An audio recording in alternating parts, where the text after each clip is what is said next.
cómo podemos hacer que ese pago al exterior sea deducible en nuestra depuración de la renta. Y Edna decía algo ahorita, no sé si nos quieres repetir cuáles son como las reglas que considera que deben cumplir para que sean deducibles estos pagos al exterior. Era yo. Los requisitos de deducibilidad. Ah, era Daisy, perdóname, es que las dos tienen voz parecida. Pues las que conozco, las que están en el artículo 107, que dice que deben tener relación de causalidad con la actividad productora de renta, deben tener proporcionalidad y deben ser necesarias. Muy bien, sí, esos son los requisitos que también alrededor de eso también hay mucho análisis, ¿no? Esos son los requisitos para los gastos y esos son los requisitos generales. Pero adicional, para los gastos en el exterior, la norma es explícita e indica que sí o sí se debe efectuar retención en la fuente. Entonces, esos pagos por lo general son pagos de mucha plata, ¿no? O sea, son 200, 300 millones de pesos. Si tú no llegas a efectuar retención en la fuente o el análisis que hiciste no es la tarifa correcta, la deducibilidad de ese gasto puede estar en duda. Pero adicional, la norma nos establece un requisito que es el registro de los contratos ante la DIAN. No sé si aquí ya hemos registrado contratos ante la DIAN. Sí, señora, los hemos registrado. Perfecto. Ese es uno de los requisitos adicionales. Sobre esos requisitos, digamos, se establece un término para poderlos registrar. Es decir, inicio hoy el contrato contigo con mi vinculado al exterior, pero resulta que debo registrar el contrato. Tengo 6 meses a partir de la suscripción del contrato para poderlo registrar ante la DIAN. No sé, ¿qué pasaría de pronto? ¿Qué diría la DIAN si yo inicié el contrato, pasaron 10 meses y pasó un año y no lo registré? Lo registré hasta la siguiente vigencia. ¿Qué diría la DIAN sobre eso? ¿No sería un gasto deducible? Lo desconoce, sí. Lo desconoce, así es, lo rechaza. O lo podría estar rechazando, ¿no?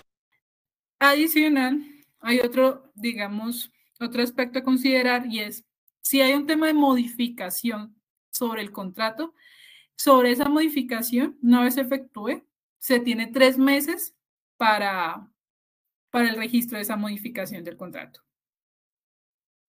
Bueno, ya Angélica, que perdón, te interrumpo antes de que se me pase. Con los contratos de importación de tecnología, yo tengo una, no sé si tú conozcas el tema de que incluso hasta este momento no se ha hecho el registro. Andrea era la que estaba manejando ese tema, pero pues ya que nos adentramos, yo no entiendo cuál es la controversia que se da. Si bien nosotros como de manera operacional estamos efectuando la retención del 10%, porque es con convenio, eso ha estado de tema en tema porque la controversia es si se trata en sí de la licencia o si viene con la enajenación con el producto. Sí, resulta que Andrea también ha hablado con Angélica de eso y lo que pasa es que tiene 2 tipos de licencias. Una que vienen en la declaración de importación, porque vienen, o sea, como que los productos que ellos importan, que son tecnológicos, esos productos como que traen unas licencias incorporadas. Entonces, eso es lo primero. Y lo segundo son unos contratos de esas licencias que vienen aparte de las que se detallan en la declaración de importación. El problema con esos es que tienen los contratos firmados directamente con la matriz. es esencial saber cuáles son los contratos que se deben registrar. Entonces, todo lo que sea importación de tecnología, licencia de marcas, patentes, asistencia técnica. Y ahí es donde yo les decía, es importante saber si es asistencia técnica, servicio técnico. ¿Por qué? Porque mira que entre los del numeral de 1 al 7 no está consultoría. Entonces, la consultoría no se obliga a registrar, pero asistencia y servicio técnico sí. Y si yo llego a confundir un servicio técnico con una consultoría y no lo registro, el gasto puede estar, digamos, puede estar puede estar en peligro, digamos, en riesgo de su debilidad. Ahora, y frente a precisamente con si mal no entendía, estas licencias es por el uso de software. Y es muy importante saber cuándo es una licencia, cuándo yo voy a comprar, cuándo yo tengo un contrato de explotación de licencia y cuándo yo compro un bien. Entonces, si es una explotación de licencia, si es un contrato de licencia de marcas, es que yo vengo y le digo a Nike, venga, voy a vender sus zapatos. Voy a vender sus zapatos y necesito que me venda, que me deje explotarlos en Colombia. Entonces, en Colombia hay unos requisitos adicionales, hay que sacar unos permisos con el Ministerio de Comercio para poder, digamos, que yo sea uno de los distribuidores de Nike. Eso sucede con los contratos de licencia y esas licencias sí deben de estar registradas.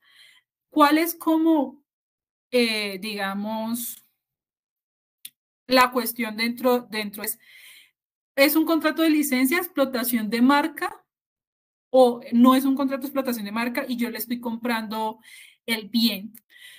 O simplemente yo estoy usando el software. Entonces, ¿por qué la última parte? Porque el parágrafo 1, no sé si lo quieres leer, Daisy, me ayudas con la lectura. Dice: Los contratos de licencia de distribución o de uso de soporte lógico, software y los contratos de licencia de la propiedad literaria, artística y científica no se deben presentar para registro por tratarse de obras enmarcadas dentro del derecho de autor. ¿Qué podemos deducir de esto? Lo primero aquí es el alcance. El alcance, ¿cuáles son los contratos que se deben registrar? Del 1 al 7, todos. Pero entonces en el parágrafo 1 nos dicen, mire, estos contratos no los registre, no es necesario. ¿Cuáles no los debo registrar? Las licencias de distribución o de uso de soporte lógico, software. Ahí va uno. Y los contratos de licencia de propiedad literaria, artística y científica. Ese es el otro contrato. No se debe registrar. Entonces, del 1 al 7, si no los registro, puede estar en riesgo la deducibilidad del gasto. Pero el parágrafo 1, que me dice, venga, pero no me registre esto de uso de software porque no lo necesito y no me registre de propiedad literaria, artística y científica. No me registre estos contratos. No es necesario. Entonces, si el contrato se engloba dentro del parágrafo 1, no es necesario registrarlo. Entonces, para que el contrato se englobe dentro del parágrafo 1, debe ser una licencia de distribución o de uso de soporte lógico. Ya no una licencia de marcas, sino una licencia de distribución.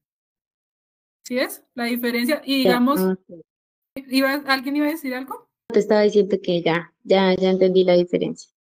O sea, si es una licencia de marca se debe registrar, pero si lo catalogan al final ese contrato como un uso de soporte lógico, entonces ya no se debiera registrar. Como una licencia de distribución. Los contratos de licencia de distribución.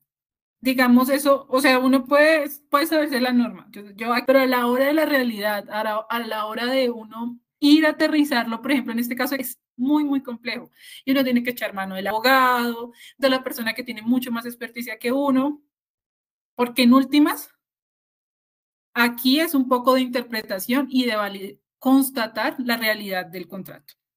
Entonces, aquí hay una pregunta. ¿La consultoría se registra o no se registra? ¿Debe registrarse o no debe registrarse? Pues de acuerdo al concepto anterior, no, solo entendí. La asistencia técnica. Asistencia técnica, licencia de marcas, patentes y los que acabas de decir. Perfecto. Pero consultorías no. Consultoría. Muy bien, perfecto. Ahora seguimos con pagos a jurisdicciones no cooperantes de baja o nula imposición o entidades pertenecientes a regímenes tributarios preferenciales. No sé, cualquiera de las chicas que me pueda indicar qué tipo de países son estos. O antes, ¿cómo se conocían? Como los paraísos fiscales son.